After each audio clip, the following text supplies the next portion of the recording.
এদের বাল বাচ্চা হিন্দু মুসলমান মরুক, আমার তো মোদির তো বাচ্চা নেই, অমিত শাহ বাচ্চা তো সৌদি আরবের কিংয়ের সঙ্গে বন্ধুত্ব করছে, আর যত বিজেপি নেতা তাদের ছেলেরা বিদেশে পড়াশোনা করছে, আর এখানকার গরিব হিন্দুদের বলছে গরিব মুসলমানের সঙ্গে লড়ো। এইটা হচ্ছে শয়তানি চক্রান্ত, এইটাকে ভাঙতে হবে। ভাঙার জন্যেই এত সভা, এত আন্দোলন, যে দেশবাদীকে ঐক্যবদ্ধ করতে হবে, এই দেশকে বাঁচাতে হবে, দেশের মানুষকে বাঁচাতে হবে, আর এই মোদি RSS আর এই বিজেপিকে শেষ করতে হবে। স্যার, তাহলে আরেকটা প্রশ্ন হচ্ছে যে এখনো পর্যন্ত পশ্চিমবাংলার বিভিন্ন মুসলিম সংগঠন আছেন, এখনো পর্যন্ত তাদেরকে ঐক্যবদ্ধ দেখা যাচ্ছে না, কি বলবেন সে উদ্দেশ্যে? দেখেন, যাদের মত মিলবে তারা এক জায়গায় হবে, আর যাদের ফটো তোলাটাই উদ্দেশ্য থাকবে তারা এইরকমভাবে আলাদা আলাদা চলবে।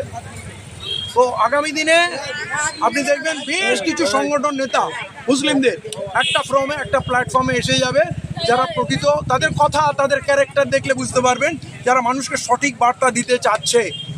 আর এই ফারাকটা আপনি দেখতে পাবেন, কিন্তু কখনোই সব মানুষ এক জায়গা হবে না, কারণ রসুলের দোয়ায় এই তৃতীয় দোয়াটা নাকচ হয়ে গেছিল যে উম্মার সব লোক এক হয়ে যায়, এমন হবে না, কিন্তু এরই মধ্যে কিছু ভালো লোক থাকবে তারা।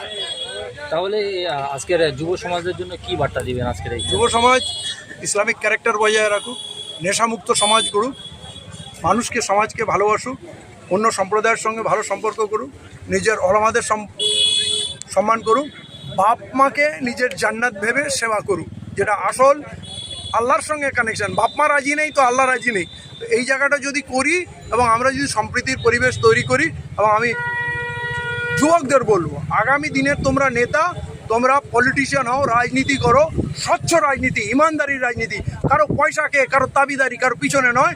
এই ভারতবর্ষকে বাঁচতে গেলে ভারতের গণতন্ত্রের যে বুনিয়াদ, পার্লামেন্টারি যে কালচার, সেই রাজনীতিটাকে তোমরা গ্রহণ করো এবং ভারতের মসনদে পার্লামেন্টে গিয়ে বসো, এবং সেইটা তখনই সফল হবে যখন দলিত, আদিবাসী, কোল, ভিল, সাঁওতাল, মুন্ডা, শেরশাবাদী, কামতাপুরি, মতুয়া, সব এদিকে শিখ, ওদিকে জৈন, বৌদ্ধিস্ট, খ্রিস্টান, সবাই যখন এক হবে, এটা ভারতবর্ষ একটা পরিবার। ওদের সবাই মিলে আমরা যখন এক হব, ভারতবর্ষকে বাঁচাবো, ভারতের গণতন্ত্রকে বাঁচাবো, ভারতের সংবিধানকে বাঁচাবো, আমরা বাঁচবো, আমাদের আগামী প্রজন্ম বাঁচবে। স্যার, একটা লাস্ট কোয়েশ্চেন, যে আজকের এই বিলের মাধ্যমে শুধু কি মুসলিম সমাজের ক্ষতি হচ্ছে নাকি অন্যান্য ধর্মের মানুষেরও ক্ষতি হবে? এইটা মূলত মুসলিমদের ওয়াকফ সম্পত্তির উপরে আঘাত, এটা মুসলিম সম্পত্তি, মুসলমানদের সম্পত্তি, কিন্তু এইটা এক ঢিলে অনেকগুলো পাখি মারতে যাচ্ছে। এইটা নিয়ে ও চাচ্ছে যে মুসলমানদের বিব্রত করে, উত্তেজিত করে, রাস্তায় বিশাল সংখ্যায় লক্ষ লক্ষ নামিয়ে দেবো। সেই ভিড় দেখে, মুসলমানদের হুঙ্কার দেখে তখন হিন্দুরা ভয় পেয়ে গিয়ে বিজেপির দিকে যাবে, কারণ আমরা তো একসঙ্গে আন্দোলন করছি না। একসঙ্গে আন্দোলন করলে কিন্তু মোদি হেরে যাবে, আর মুসলমানরা যদি একাই চেঁচামেচি করে, ওরা হিন্দু মুসলমান আলাদা করতে চায়।